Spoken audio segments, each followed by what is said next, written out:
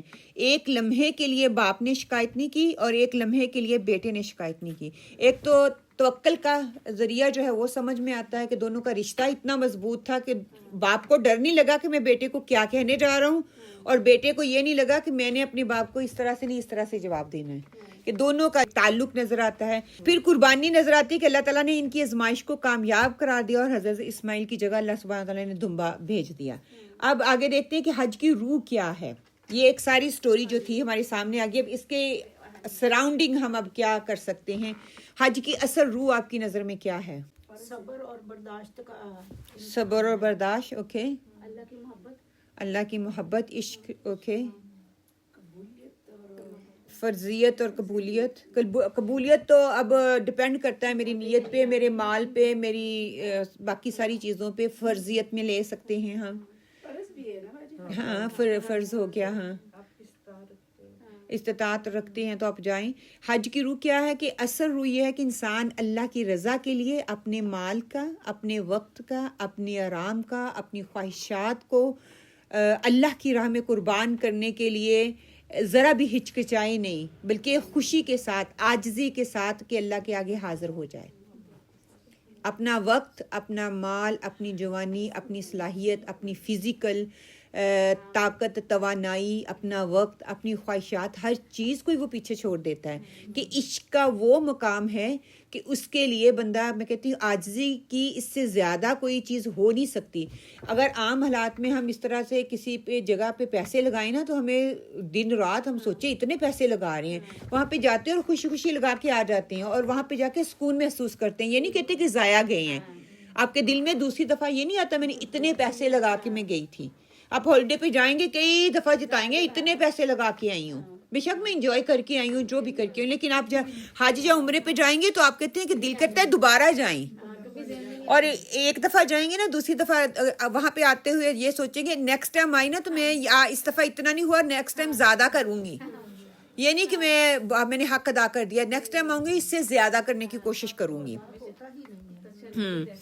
پھر اطاعت کا مظہر کیسے بنتا ہے کہ حج دراصل اطاعت الہی کا عملی مظاہرہ ہوتا ہے. حاجی یا حج کرنے والا جو ہے جب احرام باندھتا ہے تو اپنے آپ کو دنیاوی رتبوں سے, دنیاوی شناختوں سے, اسٹیٹس سے, انا سے, ہر چیز سے علیحدہ ہو کے بس وہی دو کپڑوں میں آ جاتا ہے. وہاں پہ بادشاہ ہے, وہ بھی مسجد کعبہ کی مسجد کا امام جو ہوگا وہ بھی وہی لباس پہنے گا, ٹھیک ہے. جو کسی گاؤں سے آیا ہوا کوئی فقیر ہے وہ بھی وہی لباس پہنے گا, اور وہ اس امام کے ساتھ کھڑا ہو کے نماز پڑھے گا.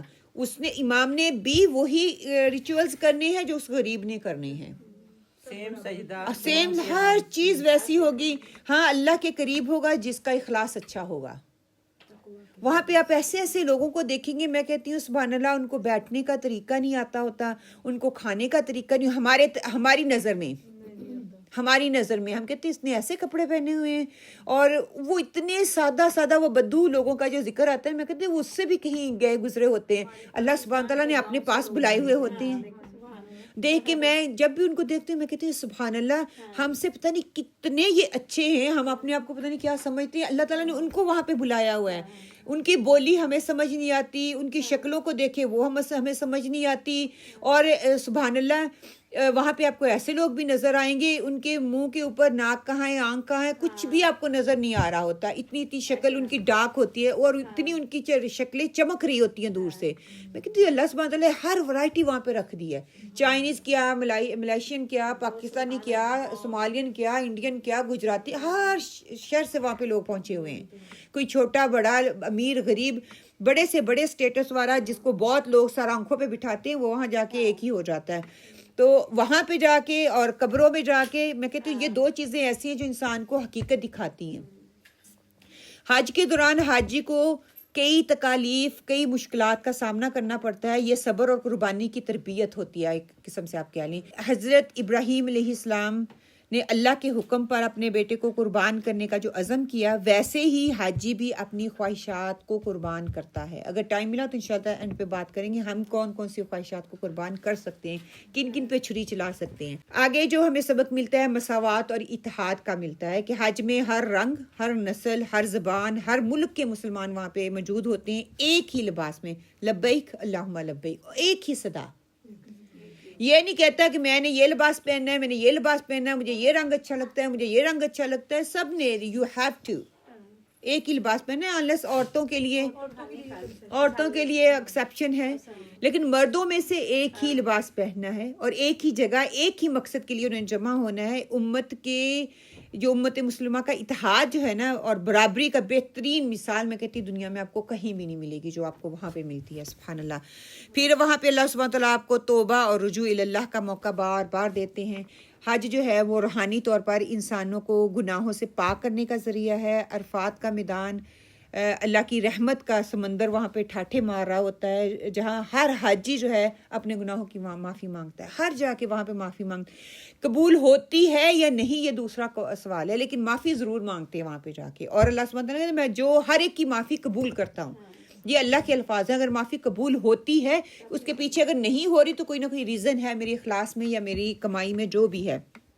کہ جس نے حج کیا اور فحش گوئی اور فسق سے بچا وہ اس دن کی طرح پاک لوٹے گا جیسے ماں کے پیٹ سے پیدا ہوا. یہ حدیث کا مفہوم ہے. حج تربیتی پیغام لے کے آتا ہے کہ زندگی ایک سفر ہے جسے حج کا سفر کہتے ہیں, کہ جس کا اختتام جو ہے اللہ کی ملاقات سے ہوتا ہے. سبحان اللہ. توبہ اور اصلاح کی کوشش انسان کرتا رہتا ہے. حاجی اپنے گناہوں کو, اپنے آپ کو گناہوں سے پاک کر کے, صاف کر کے اللہ کے سامنے پیش کرتا ہے. اللہ سبحانہ و تعالیٰ جو ہے اس کی اس پیشی کو قبول کرتے ہیں, اور جب وہ لوٹتا ہے تو کتنا پاک صاف ہو کے لوٹتا ہے. کہتے ہیں نا کہ حج کرنا آسان ہے کمپیئر ٹو اس کو سنبھال کے رکھنے کے لیے بہت مشکل ہے. آپ اسی سٹیٹ میں رہیں کیونکہ ایمان آپ کا کم اور زیادہ ہوتا رہتا ہے. تو دنیاوی زندگی کی بے ثباتی جیسے عرفات اور مزدلفہ کے میدان میں انسان کچھ نہیں ہوتا, سب کچھ اللہ کے سامنے کر دیتا ہے, اور دیکھنے میں لگتا ہے کتنے مشکل دن ہے, کتنی گرمی ہے, میں نہیں کر پاؤں گا, لیکن کر لیتا ہے بندہ. اور بالکل یہاں آج کے لیے اگر آپ دیکھیں کعبہ حج کی داستان جو ہے نا, ایک محبت بھری ایک داستان ہے کہ جس کے جو معنی ہیں, جس کے کلمات ہیں, جس کی روح اپنے اندر ایک ایسا انسان کے اندر ایک ایسا جذبہ پیدا کرتی ہے کہ انسان کا دل کرتا ہے کہ اس محفل کو چھوڑے ہی نہ, وہاں سے نکلے ہی نہ. آپ تھک جاتے ہیں, ٹوٹ جاتے ہیں, بیمار ہو جاتے ہیں, اس کے باوجود آپ کو دل ہوتا ہے ہم وہیں پہ رہیں, ہم وہاں سے نکلے نہیں. کہ اتنی یہ جو داستان ہے سبحان اللہ ہے. پھر کعبہ حج کی داستان محبت, یہ کیا داستان ہے, کیوں اس کو ہم بار بار دہرائیں, اس پہ تھوڑی سی میں بات رکھوں گی. کہ حج کی داستان محبت, آج ہم ایک ایسے مقام, ایسے مقدس عمارت کی, ایک مقدس مقام کی ایسی روحانی داستان یا گفتگو یا انسان جس عمارت کے گرد گھومتا ہے, کیوں اتنے عشق میں انسان اس کے ارد گرد اتنے چکر لگاتا ہے, کیوں خانہ کعبہ جا کے اس محبت میں انسان چور ہوتا ہے, کیوں بار بار جا کے تڑپتا ہے. صرف ہے تو ایک چار دیواری, کیا چیز ہے جو انسان کو وہاں پہ دیکھنے کے لیے مجبور کرتی ہے. اور اسی چار دیواری کو دیکھ کے انسان کیا کرتا ہے, انسان کی آنکھوں میں آنسو آتا ہے. ہم یہاں پہ بیٹھ کے بھی رو سکتے ہیں نا, لیکن وہاں تڑپ ہوتی ہے, وہاں پہ جا کے کریں. گناہوں کی معافی مانگتے ہیں, اللہ کا قرب حاصل ہوتا ہے, حتیٰ کہ اللہ سبحانہ تعالیٰ کہتے ہیں نا کہ میں جو نہیں جا ہر جگہ پہ ہوں.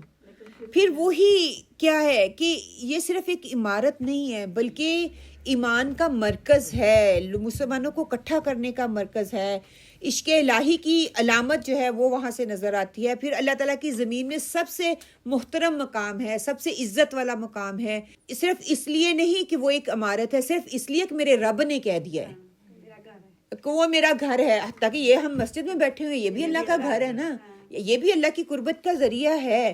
لیکن وہ گھر ہے جو خاص طور پر وہ کہہ دیا گیا ہے کہ یہ وہ جگہ ہے جہاں دلوں کے تار جڑتے ہیں، جہاں آنکھیں برس پڑتی ہیں، جہاں روح کو سکون ملتا ہے، جو دنیا کے کسی کونے میں انسان کو نصیب نہیں ہوتا.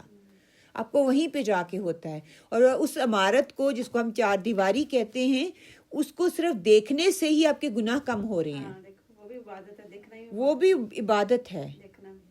اس پہ جا کے غور و فکر کرنا، وہاں پہ بیٹھنا، سوچنا، ہر ایک ایک لمحہ آپ کا عبادت میں گنا جاتا ہے.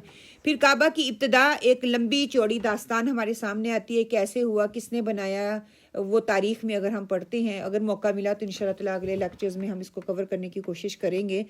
ابھی محبت کا پہلا چراغ جو ہے کہ کعبہ کی تعمیر حضرت ابراہیم علیہ السلام اور اسماعیل علیہ السلام نے اللہ سبحانہ تعالیٰ کے حکم سے بنائی. اللہ سبحانہ تعالیٰ نے جب ان کو حکم دیا وَإِذَا يَرْفَعُ إِبْرَاهِيمُ الْقَوَاعِدَ مِنَ الْبَيْتِ وَإِسْمَاعِيلُ، سورۃ بقرہ 127، کہ یہ عمل صرف تعمیری نہیں بلکہ محبت کا تھا، اطاعت کا تھا، قربانی کا تھا، اخلاص کا ایک بہترین نمونہ تھا جو انہوں نے کر کے دکھایا اور جو قیامت تک قائم رہے گا. سبحان اللہ. وہ چند اینٹیں جو اتنی اخلاص سے لگائی ہوئی ساری زندگی کے لیے، کتنی دنیا آتی ہے کرتی ہے. میں کہتی اخلاص کتنی بڑی چیز ہے. اگر اللہ اس کو قبول کر لیتا ہے تو اس کو کس مقام تک پہنچا دیتا ہے. ہر نماز کو ابراہیم کے لیے درود کا ذریعہ بنا دیا. ہم درود پڑھتے ہیں، درود ابراہیمی، اس میں آپ صلی اللہ علیہ وسلم کا ذکر کر دیا گیا. پھر اس جگہ کو اتنا مقدس بنا دیا گیا کہ لوگ اس کو روکنا بھی چاہیں تو وہ نہیں روک سکتے. حضرت ابراہیم علیہ السلام نے صرف ایک گھر نہیں بنایا تھا بلکہ محبت الہی کا مرکز بنا دیا. سبحان اللہ، کہ جہاں پہ ہمیں جا کے سکون ملتا ہے.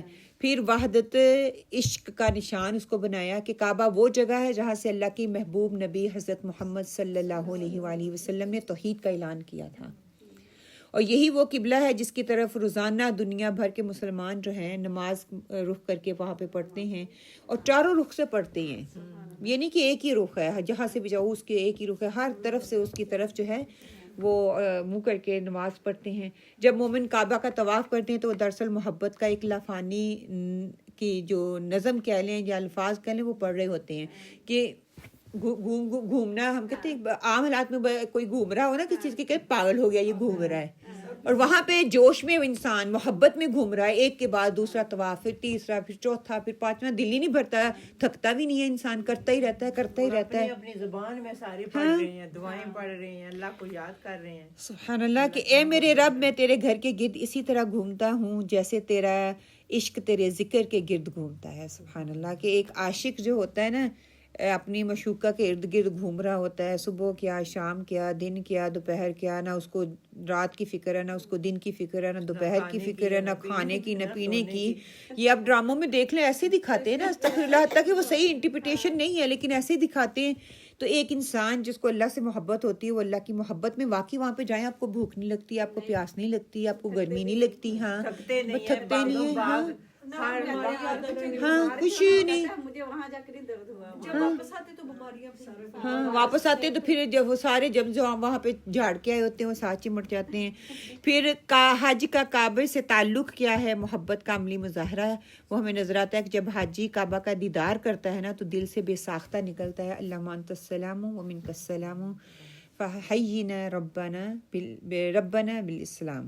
کہ یہ کعبہ دراصل محبت کی وہ چوکھٹ ہے جہاں ہر مومن اپنے آپ کو فنا کر کے بقا کی دعا مانگتا ہے کہ اللہم انت السلام و منک السلام تبارکتا ذو الجلال والاکرام.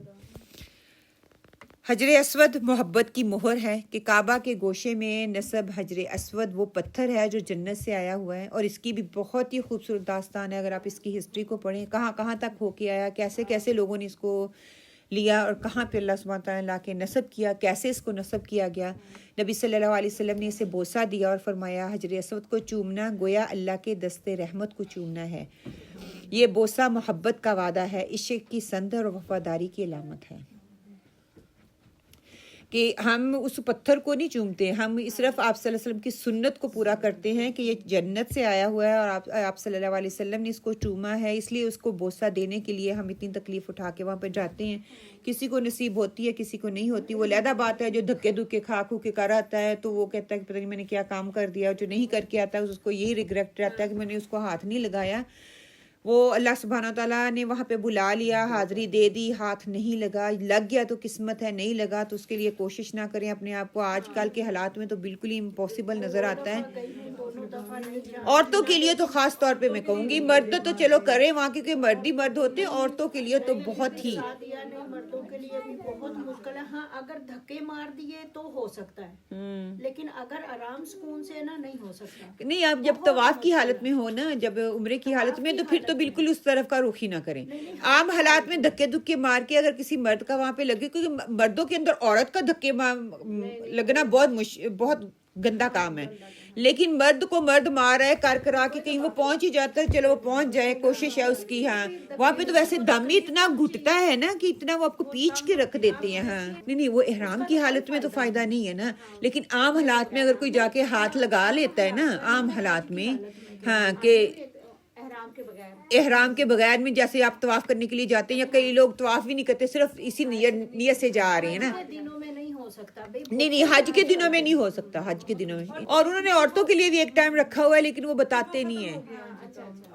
اب وہ تو ختم ہے, کورونا کے وقت کا تھا.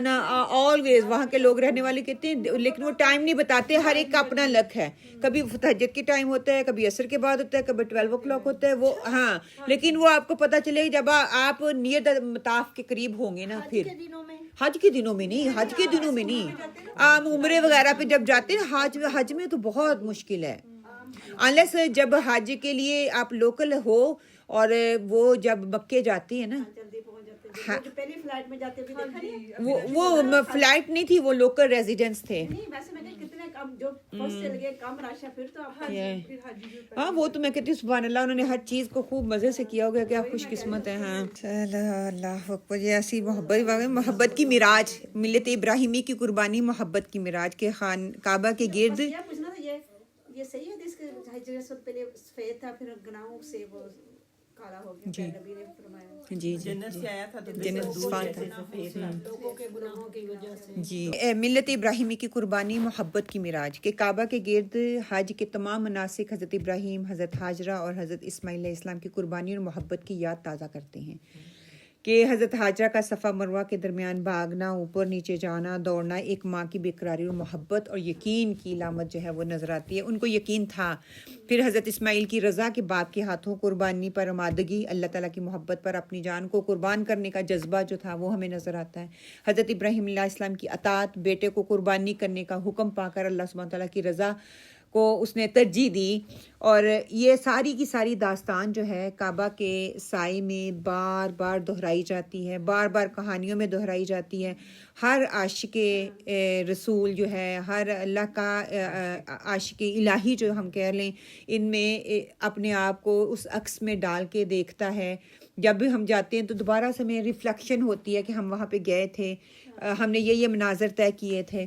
پھر اسی طرح کعبہ کی جب زیارت ہوتی ہے, روح کو تسکین حاصل ہوتی ہے کہ وہ لمحہ جب انسان پہلی بار کعبہ کو دیکھتا ہے, اس کی روح جو ہے وہ نا کانپ اٹھتی ہے, اس کی آنکھیں جو ہیں, کئی کہتے ہیں کتنا رونے لگ جاتی ہے, کئیوں کی بالکل ہی خشک ہو جاتی ہے, اور دل سے صرف ایک ہی آواز نکلتی ہے کہ یا اللہ میں حاضر ہوں, تو نے مجھے بلا لیا, مطلب صرف میں تیرا بن کے آیا ہوں. اور کئی دفعہ تو ایسے لگتا ہے کہ یہ مشکل تو نہیں تھا, میں یہاں پہ آ گیا, میں نے خود مشکل بنائی ہوئی تھی. اور ایسے ہی ہوتا ہے, لوگوں کو سوچے کہ ہمارے پاس پیسے نہیں ہے, کچھ نہیں ہے, جب بس باب نہیں ہوتے تو کہاں سے کہاں بندہ پہنچ جاتا ہے. کہ یہ لمحہ کسی دنیاوی جمال یا عمارت کا اثر نہیں ہے, یہ صرف اور صرف اللہ سبحانہ تعالیٰ کے ساتھ عشق حقیقی کا ظہور ہوتا ہے. اللہ سبحانہ تعالیٰ بلا لیتے ہیں تو انسان وہاں پہ پہنچ جاتا ہے. کعبہ صرف جو ہے اینٹوں کا یا پتھروں کی عمارت نہیں ہے, یہ دلوں کی جستجو کہہ لیں, دلوں کی جستجو کا مرکز ہے. ہاں, روحوں کے لیے سکون کا مرکز ہے. محبت خداوندی میں اس کا ایک سمبل ہے جو ہمارے سامنے ہمیں نظر آتا ہے. سبحان اللہ کہ اللہ سبحانہ تعالیٰ نے ہمارے دل کے اندر اپنی محبت ڈال لی ہے. آج جو ہے ہم کعبہ سے محبت کرتے ہیں صرف اور صرف اس لیے کہ یہ اللہ سبحانہ تعالیٰ کا گھر ہے. اس پیغام کو سمجھیں کہ اللہ کا گھر ہے, اپنی زندگی کو محبت الہی سے ہم نے روشن کرنا ہے. کعبہ وہ مقام ہے کہ جہاں عشق جو ہے, عشق کا سجدہ انسان کر سکتا ہے. سبحان اللہ, بندہ وہاں پہ فنا ہو سکتا ہے, اپنے آپ کو فنا کر سکتا ہے, اپنی بقا وہاں پہ پا سکتا ہے. اگر وہ اس مرتبے کا, اس لیول کا سجدہ وہاں پہ جا کے کر لے تو اللہ سبحانہ تعالیٰ اس کو قبول کر لے. اگر ہم تھوڑی دیر کے لیے سوچیں کہ ابراہیم علیہ السلام کے دل میں کس طرح کے خیالات آتے ہوں گے جب ننھے سے بچے کو بڑے وہاں پہ چھوڑا, وہ بڑا ہوا, پھر اللہ سبحانہ تعالیٰ نے ان کو خواب میں دکھایا. اللہ سبحانہ تعالیٰ کی محبت میں قربان کرنے کے لیے میں جا رہا ہوں وہاں پہ. دماغ آپ سوچ کے امیجن کریں کہ وہ بکرے کو قربان نہیں کرنے جا رہے تھے. ہم اپنے بکرے, قربانی کے بکرے کو خود کھلاتے پلاتے اس سے محبت ہو جاتی ہے. یہ فطری ہے, انسان جس کے قریب ہوتا ہے اس سے محبت بھی اس دن تکلیف پہنچتی ہے ہمیں جب ہمیں پتا ہوتا ہے کہ اس کو اب قربان کرنا ہے. بچے اتنے اٹیچ ہوتے ہیں, روتے ہیں. ہاں, تو یہ تو اپنا بچہ, ایک بچہ, چلو بعد میں اسماعیل بھی آ گئے, اس وقت تو ایک ہی تھا. اور کہتے ہیں کہ یہ اتنی دکھ بھری داستان ہے. اسماعیل علیہ السلام جا رہے ہیں, باپ نے جب خواب سنایا, آگے سے جواب میں نے آپ کو بتا دیا, کتنی عاجزی سے کہتے ہیں کہ ابا جان آپ کو جو حکم دیا جا رہا ہے وہ آپ کر لیں. پھر کہتے ہیں کہ جب مجھے قربان کرنے لگے نا, مجھے اوندے منہ لٹانا کہ آپ یہ نہ ہو میری آنکھوں میں آنکھیں ڈلیں تو آپ کا دل کمزور ہو جائے, یہ اللہ کا حکم ہے. پھر کہتے ہیں کہ اچانک سے دماغ میں ان کے آتا ہے کہ میری ماں کا کیا حال ہوگا. اپنا قمیض اتار کے دیتے ہیں کہ یہ میری ماں کو دے دینا جب وہ پوچھے گی. اور ابراہیم علیہ السلام کو کہتی ہیں کہ میرے ہاتھ اور پاؤں باندھ دینا, جیسے ہم بکروں کو باندھتے ہیں نا, کہ کہیں یہ نہ ہو میں ہاتھ پکڑ کے کہہ دوں کہ ابا جان مجھے نہ کرو. اور عام حالات میں کیا کہا گیا ہے کہ بکری کو قربان کرنا ہے تو اس کے آگے چھری کو تیز نہ کرو. ابراہیم علیہ السلام نے 4 دفعہ بچے کے سامنے چھری کو تیز کیا, اور کہہ رہے ہیں کہ چھری چل کیوں نہیں رہی. تو سبحان اللہ, اللہ سبحانہ تعالیٰ نے, ہاں اللہ سبحانہ تعالیٰ, ہاں ہر چیز ٹھہر گئی تھی. سبحان اللہ. کہتے ہیں کہ اللہ سبحانہ تعالیٰ نے دمبا بھیج دیا. میں کہتی ہوں ابراہیم علیہ السلام کیا کہتے ہیں کہ اے اللہ, میرے دل میں اسماعیل کی محبت سے زیادہ تیری محبت ہے. انہوں نے وہ کر دکھایا کہ جن کا امتحان لیا جا رہا تھا نا, بہت بڑا امتحان, وہ رکے نہیں بلکہ اللہ کو کہنا پڑا بس بس ابراہیم بس. وہ محبت اور عشق کا مقام دیکھ لیں. ہم اپنے ہر امتحان میں کامیاب ہوئے, ہر امتحان میں کامیاب ہوئے. اور میں کہتی ہوں کہ بڑے بڑے امتحان تھے, بڑے, یہ بہت کٹھن مرحلہ تھا, اسی لیے خلیل اللہ کہا گیا. ہاں, ہم دوستوں کے لیے کتنی قربانیاں کرتے ہیں, جا کے پھر وہ ہمارے اوپر اعتبار کرتے ہیں اور ہمارے پکے دوست بنتے ہیں. تو یہ کہتے ہیں کہ انہوں نے وہ اپنے ثابت قدم رہے, وہ کر کے دکھایا, اس آزمائش میں پورا اترے. کہ کہتے ہیں کہ آسمان سے جب سے فرشتوں کو بنایا نا, 2 ہی مقام ایسے آئے تھے جب آسمان سے فرشتے بھی رو پڑے تھے, چیخے مار اٹھے تھے.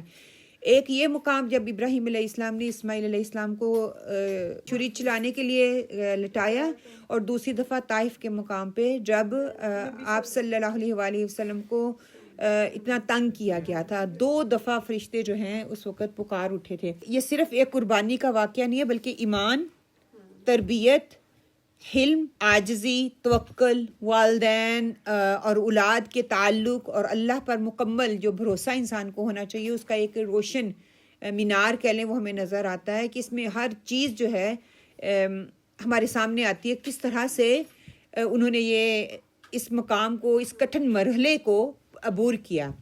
جس امت کے پاس ایسی تاریخ ہو, ان کے پاس کہاں سے گنجائش لائی جائے گی کہ وہ جھوٹ کی, فساد کی, منافقت کی, ریاکاری کی, بدکاری کی, فحاشی کی, یا جوے کی, یا اللہ معاف کرے کہ کتنے بچے ہیں کہ جو ایسی ایسی بیماریوں میں استغفر اللہ لت پت ہیں, شراب پیتے ہیں, زنا کرتے ہیں, بری نظر سے دوسروں کو دیکھتے ہیں, طرح طرح کی بیماریوں میں ملوث ہیں. کہ وہ بھی تو بچہ تھا نا جو ایک مثال بن کے سب کے سامنے آیا.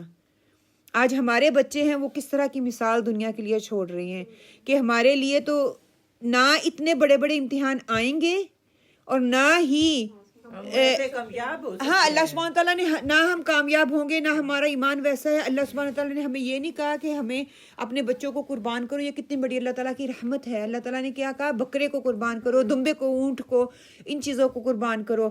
نہ ہمارے لیے کربلا جیسا میدان آئے گا کہ ہمارے امتحان ویسے نہیں ہیں. ہمارا امتحان کیا ہے؟ اب یہاں پہ سوچنا یہ ہے کہ میرے لیے اور آپ کے لیے امتحان کی گھڑی کیا ہوگی. چھری میں نے کہا پہ جب جھوٹ بولنے لگوں تو میں سوچ جاؤں، چپ کر جاؤں کہ میں نے جھوٹ نہیں بولنا.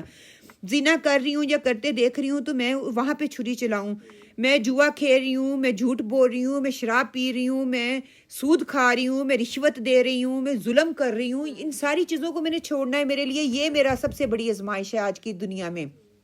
کسی پہ زیادتی کر رہی ہوں، کسی کا حق مار رہی ہوں، کسی پہ میں ظلم کر رہی ہوں، کسی پہ الزام تراشی کر رہی ہوں، کسی کو میں نیچا دکھا رہی ہوں، کسی کی سرگوشیاں کر رہی ہوں، کسی کے بارے میں غلط گواہیاں دے رہی ہوں. یہ ساری چھوٹی چھوٹی آزمائشیں جو عام حالات میں ہمیں آتی ہیں اور ہم انہی میں کمزور ہو جاتے ہیں. ہمارے اندر تو اتنا ہے ہی نہیں کہ ہم بڑی بڑی آزمائشوں کو سوچ بھی سکیں. اور یہیں پہ ہمیں چھریاں چلانے کی ضرورت ہے کہ ہم اپنی خواہشات پر، اپنے جذبات پر، اپنے احساسات پر، اپنی قربانیوں پر، اپنے غلط خیالات پر، اپنے بچوں کی محبت پر اللہ سبحانہ تعالیٰ کو اور اللہ کے رسول صلی اللہ علیہ وسلم کو ترجیح دیں، تاکہ جب ہم ان کے سامنے پیش کیے جائیں ہم شرمندہ نہ ہوں.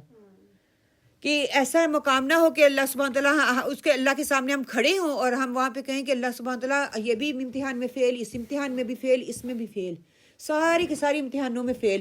چھوٹی چھوٹی سی باتیں ہمارے سامنے آتی ہے تو ہم گھر کے لیول پر ہی ان پہ قابو نہیں پا سکتے، بچوں کے سامنے قابو نہیں پا سکتے، فوراً سے ہم اپنی آواز اونچی کر دیتے ہیں، دوسروں پہ اپنا حق جتانے لگ جاتے ہیں، دوسروں کو ہم ہر حال میں کہیں بھی ہوں ہم دوسروں کو اپنے سے نیچے ہی دیکھتے ہیں. ہم یہ نہیں کہتے کہ ہم سے اوپر ہے، اس کو علم کے لحاظ سے دیکھ لیں اس کے پاس مجھ سے زیادہ علم ہے، رتبے کے لحاظ سے دیکھ لیں اس کے پاس مجھ سے زیادہ رتبہ ہو سکتا ہے. نہیں، ہم یہ نہیں کرتے. ہم بار بار جو ہے نا خانہ کعبہ جانے کو تو ترجیح دیں گے، ہم اپنے اندر ریفلیکٹ کرنے کو ترجیح نہیں دیتے. اللہ ہمیں نصیب کرے ہم بار بار جائیں، یہ نہیں کہ نہیں جانا چاہیے، بار بار عمرے کے لیے جائیں، حج کے لیے جائیں، اللہ بلا رہا ہے الحمدللہ جائیں. لیکن بار بار جانے کے باوجود میرا عمل بدلتا نہیں ہے تو پھر اپنے آپ کو ضرور ریفلیکٹ کریں کہ میرا جانا فضول ہے یا مجھے اپنے اوپر ترجیح نہ دینا میرے وقت کا ضیاع ہے. کہ جو اللہ کے سامنے جاتا ہے اتنا عاجز وہاں پہ بن کے رہتا ہے، پھر آتے ہی پھر کیوں اس کی انا بھڑک آتی ہے، کیوں اپنے رشتے یاد نہیں آتے، کیوں ٹوٹے ہوئے رشتے یاد نہیں آتے، کیوں ہم دوسروں کو نیچا میں کرواتے ہیں، کیوں ہمارے بچے جب فحاشی کرتے ہیں، بے حیائی کرتے ہیں، دوسروں کی بچیوں کو چھیڑتے ہیں یا وہ اس طرح کا لباس پہنتے ہیں، کیوں میری انا اس وقت نہیں جاگتی، کیوں میرے اندر ایمان کی وہ حلاوت میرے اندر کیوں نہیں آتی، کیوں مجھے احساس نہیں ہوتا کہ اللہ سبحانہ تعالیٰ نے مجھے وہ مقام دیا جو عام لوگوں کو نہیں دیا. ہر کوئی ہر دفعہ جا کے حج عمرہ نہیں کر سکتا، ہم خاص ہی ہیں تو جاتے ہیں نا، اللہ تعالیٰ خاص کرتا ہے تو بلاتا ہے تو جاتا ہے. تو اللہ سبحانہ تعالیٰ سے دعا کریں کہ اللہ سبحانہ تعالیٰ ہمیں حج کا سفر جو ہے وہ نصیب کرے. اللہ سبحانہ تعالیٰ یہ ایک ایسی عبادت ہے جو انسان کی پوری زندگی کو بدلنے کی صلاحیت رکھتی ہے. انسان کی زندگی بدل جاتی ہے، اس کی روح کو اگر ہم سمجھیں گے، اس زندگی کو اپنی زندگی کا حصہ بنائیں گے، اس کے اصل مقصد کو سمجھیں گے تو انشاءاللہ جب ہم وہاں پہ جائیں گے تو ہماری زندگیاں ضرور بدلیں گی، ہماری زندگیوں میں تبدیلی آئے گی. اگر تبدیلی جانے کے باوجود نہیں آ رہی، ہم اپنے ارد گرد دیکھتے ہیں کتنے لوگ جاتے ہیں عمرے پہ، حج پہ جاتے ہیں، واپس آتے ہیں تو پھر ویسے کہ ویسے ہی ہیں، کوئی تبدیلی ان کو نظر نہیں آتی. اللہ عالم ان کو اس مقصد اور پرپس کا نہیں پتہ، اللہ عالم ان کا مال ٹھیک نہیں ہے، لیکن اللہ تعالیٰ بلا تو رہے ہیں، موقع تو ان کو دے رہے ہیں نا کہ اپنے آپ کو بدلو، لیکن وہ بدل نہیں رہے. اللہ تعالیٰ موقع دے رہے ہیں. ہم سب اپنے آپ سے عہد کریں کہ اگر ہمیں حج نصیب ہو تو ہم اس کی روح کے مطابق زندگی گزارنے کی اللہ تعالیٰ ہمیں توفیق دے. اگر نہ ہو سکے تو اپنی زندگی کی جتنی بھی جو تعلیمات ہیں، جو تھوڑا تھوڑا ہم سیکھ رہے ہیں، پونڈر آن کرنے کی کوشش کر رہے ہیں، اللہ سبحانہ وتعالیٰ اس کو اپنے عمل میں ڈالنے کی توفیق عطا فرمائے. وما توفیق الا باللہ. انسان کچھ کر نہیں سکتا، ہر توفیق جو ہے اللہ سبحانہ وتعالیٰ کی طرف سے ہے. ولا حول ولا قوت الا باللہ. ہر اچھا اور برا کام اللہ کی طرف سے ہی ہے، اللہ ہی کی دی ہوئی توفیق سے ہوتا ہے. اور اللہ سبحانہ وتعالیٰ ہمیں اچھا کام کرنے والوں میں چن لے، اور جو برا کرنے والے ہیں ہمیں وہاں پہ نہیں منکر کرنے کی توفیق عطا فرمائے. حج کی جو روح ہے، عشق کا جو مقام ہے، اس کو پہچاننے کی توفیق عطا فرمائے. اللہ سبحانہ تعالیٰ سے دعا ہے، اللہ سبحانہ تعالیٰ جہاں کہیں بھی مسلمان مسلمانوں پہ ظلم ہو رہا ہے، اللہ سبحانہ تعالیٰ وہاں پہ اللہ مسلمانوں کا ساتھ دے. فلسطین میں ہے، غزہ میں ہے، پاکستان کے بارڈر پہ جو جنگ شروع ہو رہی ہے یا جو ہونے والی ہے، جو ہوگی، اللہ سبحانہ تعالیٰ اس کو روکنے کا تیرے ہی پاس اختیار ہے. وہ کس مقصد اور پرپس کے لیے کر رہے ہیں تو اس کو خوب جانتا ہے. اللہ سبحانہ تعالیٰ ہمارے ملک پاکستان کو اپنی حفظ و امان میں رکھ، ہمارے ملک فلسطین کو اپنے حفظ و امان میں رکھ. اللہ سبحانہ تعالیٰ وہاں کا بچہ مسلمان مرد ہے، عورت ہے، بچہ ہے، بوڑھا ہے، ہر ایک کو اپنی حفاظت میں رکھ. اللہ سبحانہ تعالیٰ شیطانوں کے اس برے ہتھ کنڈوں سے ہر مسلمان کو بچا لے. مسلمان کے جہاں جہاں بھی مسلمان آباد ہیں ان کو اپنے حفظ و امان میں رکھ. اللہ سبحانہ تعالیٰ جتنے بیمار ہیں ان سب کو شفائی کاملہ عاجلہ عطا فرما. اللہ سبحانہ تعالیٰ جو کہ کمزور ہیں، اللہ سبحانہ تعالیٰ ان کو صحت و تندرستی عطا فرما. جو فوت شدگان ہیں ان کی قبروں کو ٹھنڈا رکھ. اللہ سبحانہ تعالیٰ ان کو جنت الفردوس کے اعلیٰ مقاموں میں اعلیٰ مقام عطا فرما. ان کی قبروں کو ٹھنڈا اور روشن رکھ. آمین یا رب العالمین. ربنا تقبل منا انک انت السمیع العلیم وتب علینا انک انت التواب الرحیم. وقولوا قولی ھذا واستغفر اللہ لی ولکم. آمین یا رب العالمین. الحمدللہ.